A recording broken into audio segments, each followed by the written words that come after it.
organisasi sifatnya penalaran ya. Jadi kita tuh yang paling utama adalah penalaran kita, gimana kita aware sama isu-isu, terus abis itu gimana kita berpikir, gimana kita bisa berinteraksi dengan orang lain, interpersonal skill kita, apa kita bisa respect orang lain, kita bisa berdiskusi dalam tim dan segala macam, itu lebih diutamakan dibandingkan kemampuan bahasa Inggris. Kalau sekarang sebagai ketua umum challenge-nya adalah membalikan lagi ISEC yang full offline. Karena kita mulai mengaktifkan lagi program-program exchange dari luar ke dalam. Jadi di akhir Desember ini kita mulai kedatangan lagi exchange partisipan setelah pandemi. Jadi ini pertama kali setelah pandemi.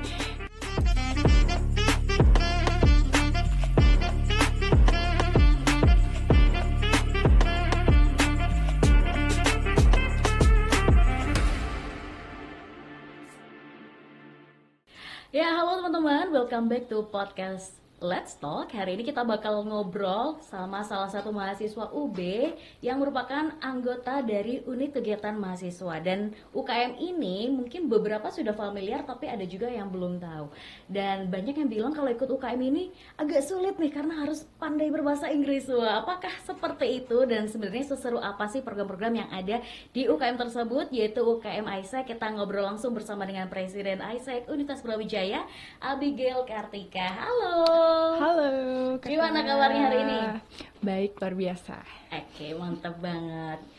Boleh perkenalan dulu, Abigail ini siapa sih? Oke, ini kameranya sebelah sini ya. Sebelah sini, oke. Halo teman-teman, perkenalkan nama saya Abigail Kartika, biasa dipanggil Abi atau Abigail. Sekarang saya merupakan mahasiswa tahun terakhir di Fakultas Pertanian, program studi agroekoteknologi dan jurusan spesifiknya budidaya pertanian. Saat ini saya juga lagi fokus untuk menyelesaikan studi saya dengan mengerjakan skripsi gitu. Kemudian saya juga berasal dari kota Tangerang Selatan. Oh, gitu. Mantap banget ya, mengemban amanah sebagai top leadernya di UKM, tapi juga punya amanah besar ya untuk nyelesain studi. Betul sekali, tanggung jawab. Tanya gimana nih cara manajemen waktunya. Tapi yang menarik tadi bukan asal Malang berarti ya. Iya, kebetulan. Ini kalau misalnya ada teman-teman maba gitu ya, nanya, Kak Abigail, apa nih makanan yang khas Malang gitu yang harus kita coba sebagai mahasiswa baru? Mungkin saran aku kalian coba ini sih, rawon, pecel. Di sekitar Malang tuh banyak yang jualan rawon sama pecel. Terus kalau aku itu juga suka makan 88 sih sekitar Malang, walaupun itu nggak unik ya, nggak khas Malang doang gitu, tapi di Malang ini banyak yang jual 88 dengan harga yang sangat terjangkau gitu. Oke, cocok untuk kantong mahasiswa. Iya, cocok sekali. I see. Oke, ngomong-ngomong soal ISEC nih, waduh, ISEC itu sebenarnya apa sih? Kalau kita lihat kayaknya hampir di semua universitas di Indonesia, bahkan di luar negeri ada gitu ya organisasi ini dan berjejaring. Sebenarnya ini organisasi yang seperti apa sih? Baik, jadi ISEC ini merupakan organisasi internasional yang bersifat global, independen, non-partisan, dan non-for-profit, di mana kita mempunyai tujuan utama, yaitu untuk mencapai visi perdamaian dunia dan meningkatkan potensi anak muda gitu di berbagai negara di dunia gitu. Nah, kemudian untuk fokus utama kita adalah meningkatkan skill kepemimpinan para anak muda. Kita percaya bahwa setiap orang itu punya potensi leadership, punya potensi kepemimpinan, di mana apabila kepemimpinan itu ditumbuhkan dalam diri seseorang, khususnya anak muda, kita itu akan lebih mudah untuk membuat dunia ini jadi lebih baik. Karena orang-orang yang punya skill kepemimpinan itu mereka lebih aware dengan lingkungan sekitarnya, kemudian mereka juga bisa kasih dampak positif dan juga menginspirasi orang lain untuk melakukan hal-hal yang positif gitu, Kak. Dan kebetulan ya seperti yang tadi udah disebutkan, di ISEC itu ada tersebar di berbagai negara. Saat ini sudah ada di lebih dari 100 negara dan sudah berdiri sejak tahun 1948 setelah Perang Dunia Kedua pada saat itu. Dan salah satunya ada di Indonesia cabangnya, dan salah satunya juga cabang dari Indonesia ada di Universitas Brawijaya. Kebetulan kita adalah local committee kedua tertua di Indonesia, Kak. Di sejak tahun berapa berarti berdiri? Sejak tahun 1987 dulu ada di bawah Fakultas Ekonomi UB. bermula dari satu fakultas terus akhirnya banyak peminat gitu ya. Iya, sekarang sejak tahun 2011 kita sudah official menjadi UKM yang sudah bisa diikuti oleh mahasiswa di UB dari berbagai macam fakultas dan jurusan. Oke, di UB ada diploma, sarjana, dan pasca sarjana yang mana yang boleh? Eh, Kebetulan untuk saat ini kita itu terbuka untuk diploma hingga sarjana sih. Oke, berarti pasca sarjana nggak bisa nih ya? Iya, belum bisa soalnya kan pasca sarjana rentang waktunya berbeda ya sama sarjana Sih. gitu. Oke, ini menarik nih, bahas soal leadership. Kalau ngomongin soal leadership, gimana tuh penjawatan terhadap program-programnya, di mana teman-teman akhirnya bisa ke challenge nih leadershipnya seperti apa? Program apa aja sih yang ada di ISEC? Baik, jadi di ISEC itu kita punya berbagai macam program, baik yang sifatnya itu membership. Jadi anak-anak ISEC yang bukan member ISEC itu juga sebenarnya bagian dari program ISEC membership itu sendiri gitu. Dimana ISEC membership itu member-member kita di sini akan kita develop kemampuan leadershipnya melalui berbagai macam role yang mereka akan rasakan selama jadi member di ISEC selama jangka waktu 1 tahun gitu. Kemudian juga ada yang bisa terbuka untuk umum, ada yang exchange dan non-exchange. Jadi kalau yang exchange kita ada program pertukaran pelajar ke luar yang namanya itu Global Volunteer, Global Talent, and Global Teacher. Dimana kalau Global Volunteer itu adalah program volunteering ke luar negeri gitu. Terus kalau Global Talent itu program internship ke luar negeri. Kalau Global Teacher itu program sama internship tapi internshipnya di sekolah gitu, jadi guru gitu, jadi guru di luar negeri tapi tetap bakal sifatnya itu sebagai magang gitu, kayak intern gitu di situ.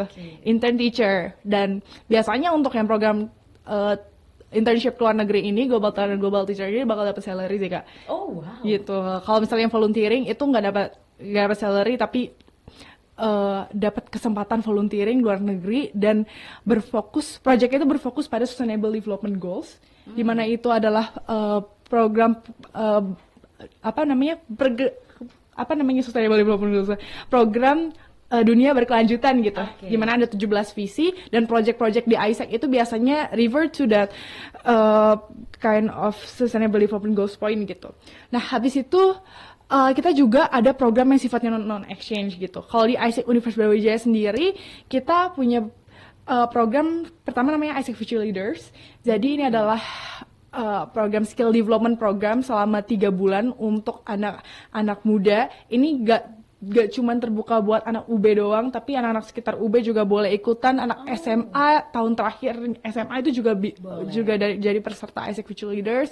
Di mana di sini mereka akan dapat pembekalan skill-skill yang relevan dibutuhkan pada saat ini gitu. Biasanya setiap batch itu kita ada temanya sendiri-sendiri gitu. Nah habis itu kita juga ada program local project, di mana program local project ini juga project yang fokusnya ke Sustainable Development Goals. Kemarin kita sudah execute local project ini di bulan Juli kemarin. Kita fokus ke bagian education, di mana kita itu mengedukasi anak-anak kecil di desa, saya lupa desanya apa, di daerah Kabupaten Malang, salah satu desa di daerah Kabupaten Malang. Kita ajarkan tentang literasi di sana. Kita juga bikinkan sudut baca. Kita mengajak volunteering lokal di sini untuk ikutan juga di acara local project tersebut.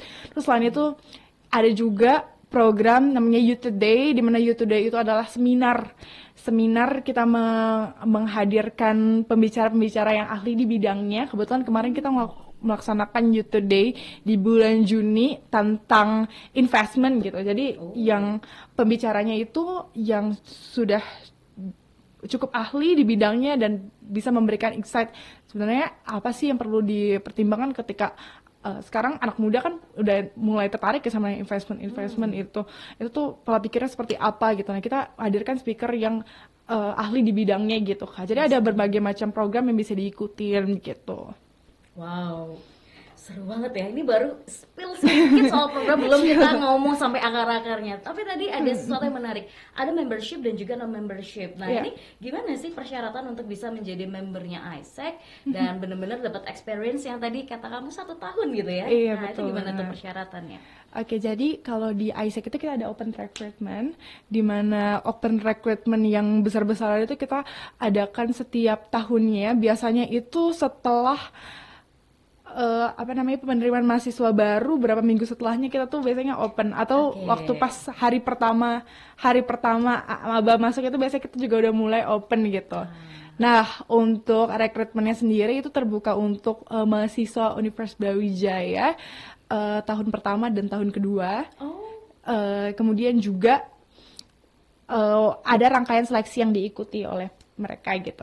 Pertama ada leaders group discussion biasanya, jadi teman-teman akan mendapatkan case dan di situ teman-teman akan dikelompokkan dengan stranger. Jadi dengan aplikan-aplikan lain juga yang teman-teman mungkin belum pernah kenal sebelumnya, harus mendiskusikan masalah tersebut. Nanti ada asesor yang bakal menilai gitu. Selama sekitar 30 menit di situ, mulai dari mereka diskusi hingga mempresentasikan apa yang telah diskusikan, itu akan dinilai gitu. Nah, kemudian setelah itu ada sistem gugurnya. Jadi kalau lolos dari seleksi leaders group discussion nanti akan dipanggil ke interview gitu.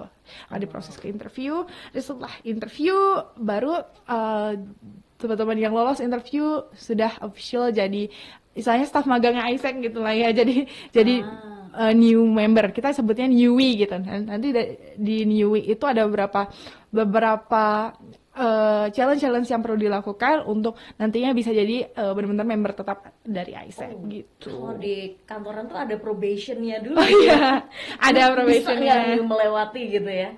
Betul. That's why namanya tadi internship. Kita juga sebutnya probation sebenarnya di Isaac. Seru banget. Jadi ini latihan bener-bener gitu ya buat teman-teman sebelum masuk dunia kerja setelah lulus gitu ya, bisa latihan di Isaac juga. Iya, bisa.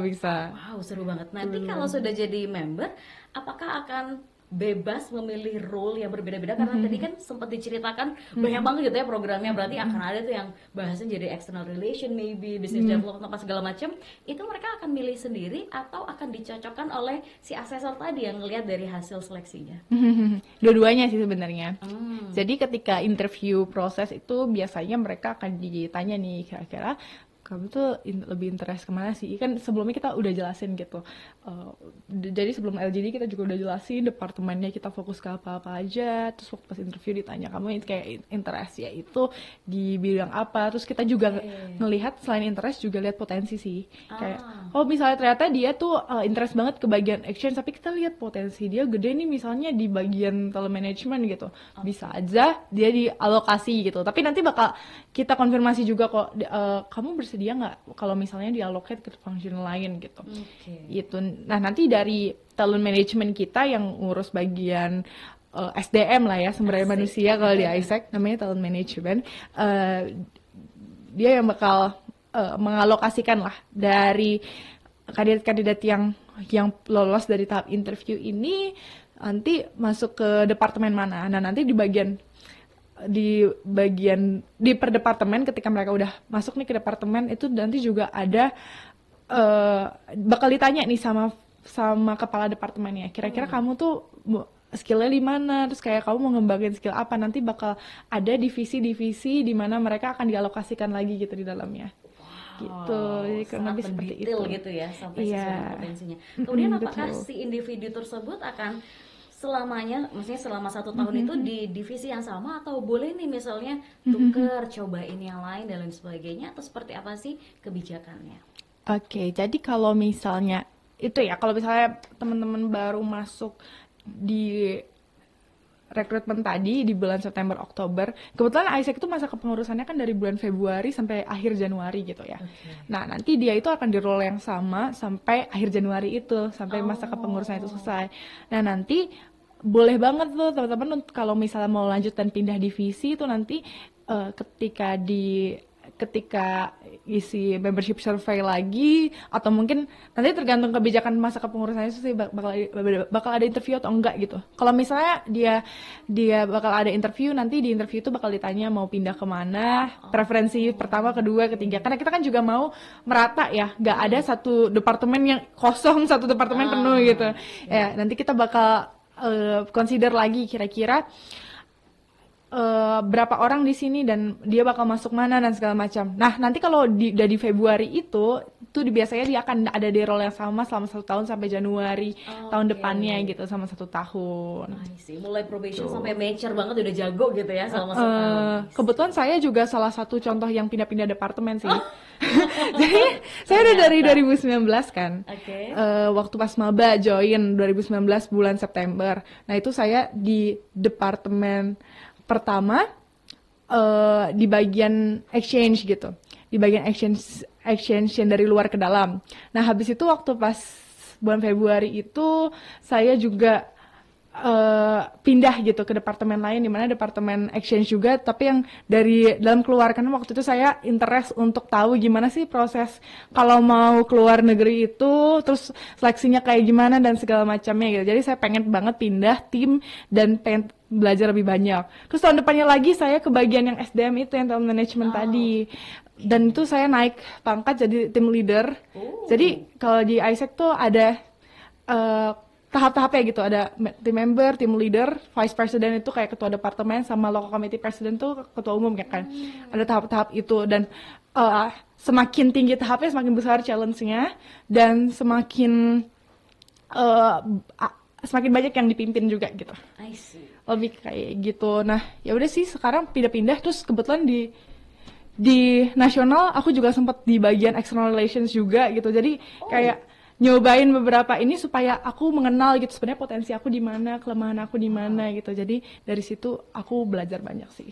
Di ISEC yang nasional juga join kepengurusan, Abigail? Iya pernah, tapi sekarang sudah enggak. Wah gimana itu ya ngejarnya dan manajemen waktunya, ini seru banget sih. Jadi kamu nyobain bener-bener dari yang ibaratnya staff gitu ya, dan naik sampai ke puncak pimpinan gitu. Iya. Challenge terbesarnya di mana nih, dari cerita dari mulai staff sampai ke sana, atau yang sekarang sedang menjabat yang paling besar? Sebenarnya setiap tahunnya ada challenge masing-masing sih. Dan semakin lama kita di sini kan semakin bisa luas perspektifnya gitu, dan semakin kita bisa tahu gimana yang handle challenge-nya gitu. Jadi kalau menurut aku challenge terbesar waktu itu pas pertama kali masuk adalah beradaptasi dengan organisasinya, karena kebetulan ISEC tuh cukup culture-nya sat-set gitu lah ya. Kalau kita mau achieve goals atau apa gitu, biasanya tim leader kita tuh bakal langsung ngasih tahu, kamu besok harus seperti ini, gini gitu. Ada targetnya juga. Iya, ada target yang harus di achieve gitu dulu awal-awal. Terus mungkin challenge kedua itu ketika kita dilanda pandemi. Kita ya sebelumnya kedatangan exchange partisipan dari berbagai macam negara ke sini, kita harus menghentikan itu semua dan kita ganti ke event-event yang sifatnya online gitu. Terus habis itu kebetulan saya juga urus di bagian exchange yang keluar negeri, itu targetnya jadi nggak tercapai. Dan alhasil kita akhirnya aktivitas di departemen itu mostly ya kita cuma mempertahankan partnership kita sama ISEC dari luar negeri, member-member ISEC luar negeri, untuk jaga komunikasi sama mereka aja dan saling update gimana di sana perkembangannya di sini gimana. Tapi nggak ada orang yang kita deliver ke sana karena pandemi kan susah, di restrict gitu semuanya. Nah habis itu kalau sekarang sebagai ketua umum challenge-nya adalah membalikan lagi ISEC yang full offline. Karena kita mulai mengaktifkan lagi program-program exchange dari luar ke dalam. Jadi di akhir Desember ini kita mulai kedatangan lagi exchange partisipan setelah pandemi. Jadi ini pertama kali setelah pandemi, dan banyak banget regulasi-regulasi yang jadinya kita perlu set up ulang. Terus kita perlu memperkuat lagi gimana development member selama offline ini, karena pastinya kan beda kan gimana dulu kita nge-engage member kita pada saat online dan offline ini. Yang offline ini justru lebih challenging kalau menurut aku, karena orang-orangnya mulai harus membiasakan diri dengan regulasi offline yang dulu mereka tidak terbiasa gitu. Jadi ya itu sih tantangannya, tapi mau nggak mau harus dihadapin, dan dari tantangan-tantangan ini aku juga belajar leadership sih banyak banget. Sesuai esensi utamanya ya dari organisasi ISEC ini sendiri. Seru. Ini mulai banyak kedatangan nanti ya student exchange yang akhirnya datang ke Indonesia, khususnya di Malang.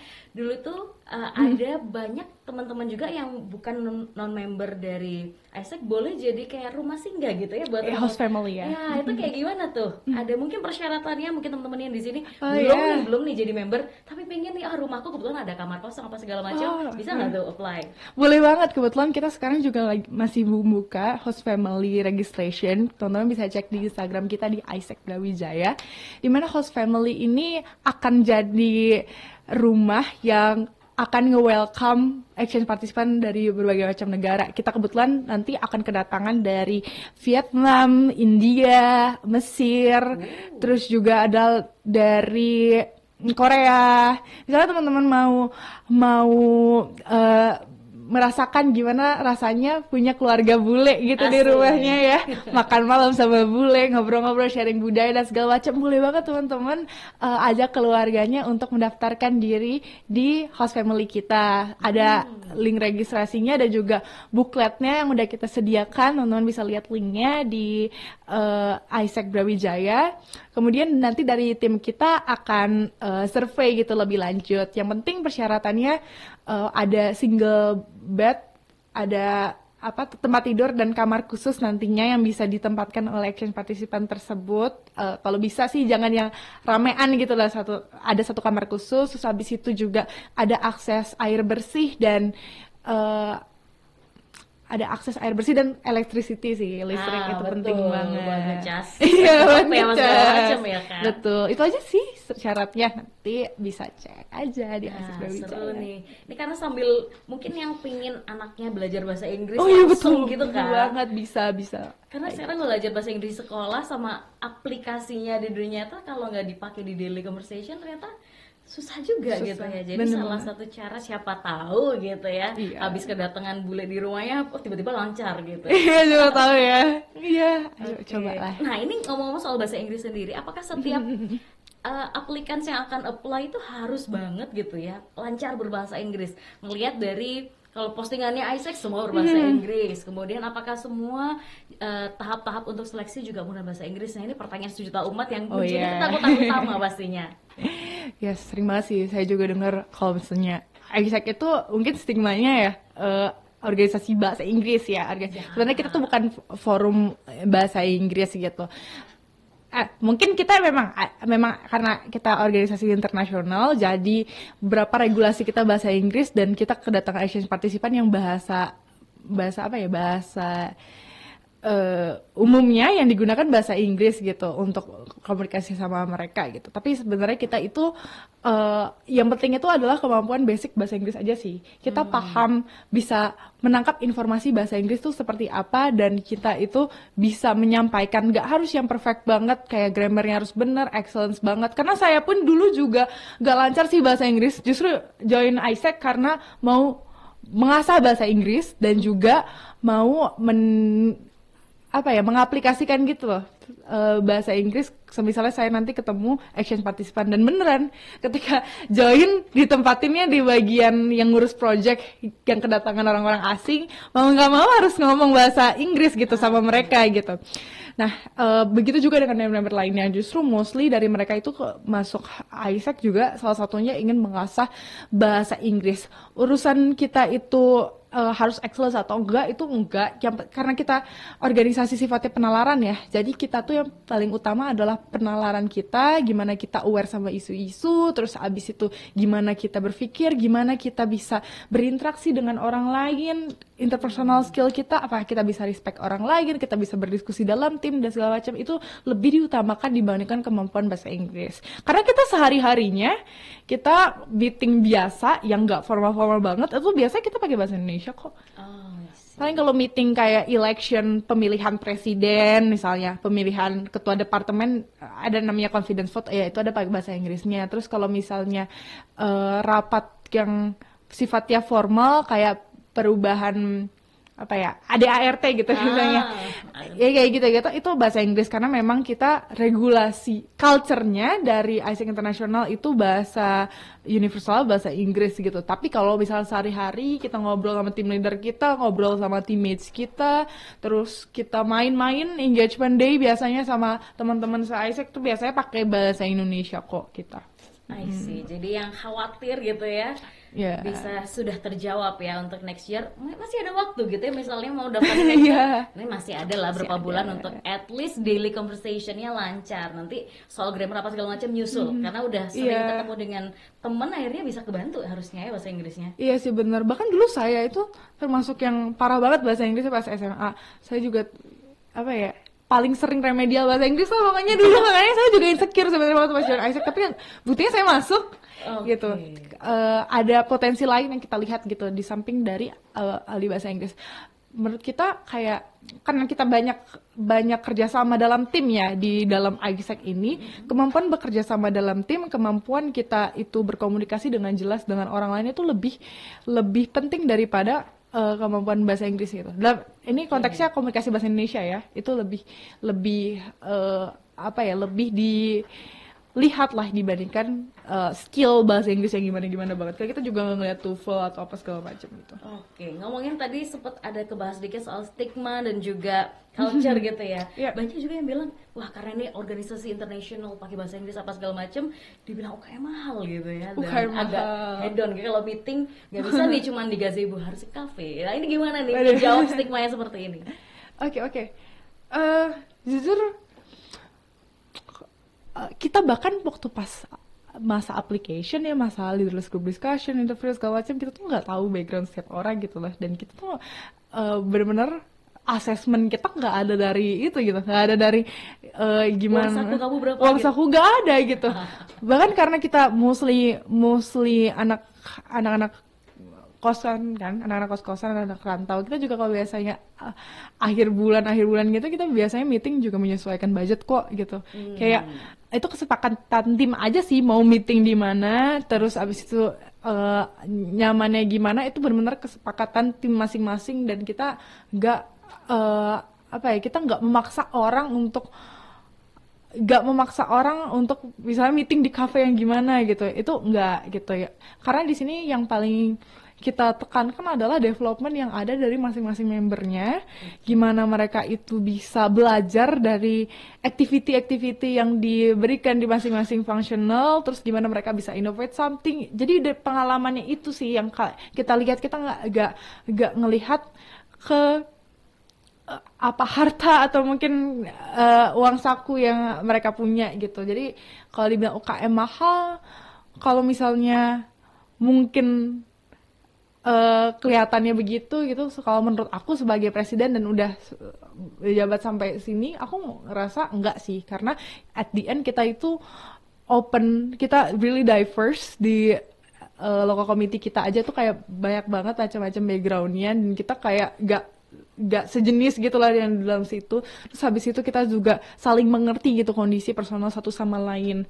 Bahkan kalau di ISEC itu kita ada namanya O2O gitu, jadi ada tim leadernya dari masing-masing functional atau masing-masing departemen. Kalau saya kan berarti kepala departemen itu jadi anak yang langsung saya lead kan.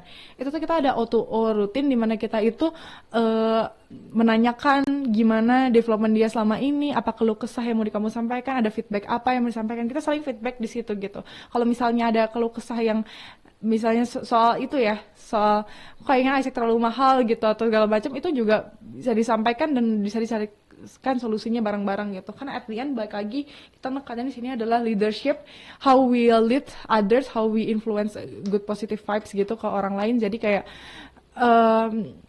dari kita nggak sama sekali nggak melihat dari segi material sih. I see. Oke, ini kan hanya stigma saja Iya, yang muncul, betul. ya. Jadi harus dipatahkan dengan mencoba masuk ke ISEC. Betul, Nah, last rasain question dulu nih, deh. buat teman-teman maba yang mungkin baru punya kesempatan daftar next year, kira-kira kasih dong alasan kenapa harus banget daftar ISEC. Last question. Oke. Kalau misalnya teman-teman tertarik untuk ngembangin skill dalam bekerja sama dengan tim, terus juga leadership, terus juga teman-teman ingin menambah koneksi dengan orang-orang dari internasional, teman-teman bisa banget manfaatkan waktu kuliah teman-teman dengan sambil ikutan ISEC. Kenapa? Karena di ISEC banyak banget kesempatan yang teman-teman dapatkan. Teman-teman bisa mengasah skill leadership di sini. Terus juga di sini teman-teman juga bisa expand networking sama macam-macam orang. Contohnya saya di sini nggak cuman berkomunikasi sama anak-anak dari local committee ISEC Universitas Brawijaya aja, tapi local committee lain di Indonesia pun juga saya dapat kesempatan untuk ngobrol, untuk dapat insight dari mereka, untuk berdiskusi terkait berbagai macam isu gitu. Itu membuka perspektif kita banget gitu. Terus juga dengan adanya exchange partisipan yang datang ke ISEC, itu juga kita belajar budaya-budaya baru sih. Jadi banyak banget yang bisa didapatkan di ISEC. Kalau misalnya teman-teman tertarik, ayo jangan lupa daftarkan diri kalian dan kepoin terus update dari ISEC Brawijaya. Siapa tahu nanti ketika open recruitment, teman-teman lagi mau cari kegiatan, langsung aja coba apply ISEC. Asik, mantap banget. Thank you so much Abigail sudah sharing di sini. Semoga lancar nih ya selama masa kepemimpinannya. Amin. Dan juga utamanya bisa menyelesaikan studinya. Amin. Semangat. Terima kasih banyak, Kak. Ya teman-teman langsung aja yang kepo dengan ISEC bisa cek di Instagramnya dan pantengin terus untuk segala program-programnya. Karena ini open bukan hanya untuk para membershipnya aja, tapi untuk non-member pun banyak kesempatan untuk bisa join di banyak program-program ISEC. Dan kita masih akan ngobrol-ngobrol lagi di episode berikutnya. Terima kasih udah nonton bareng di sini and see you.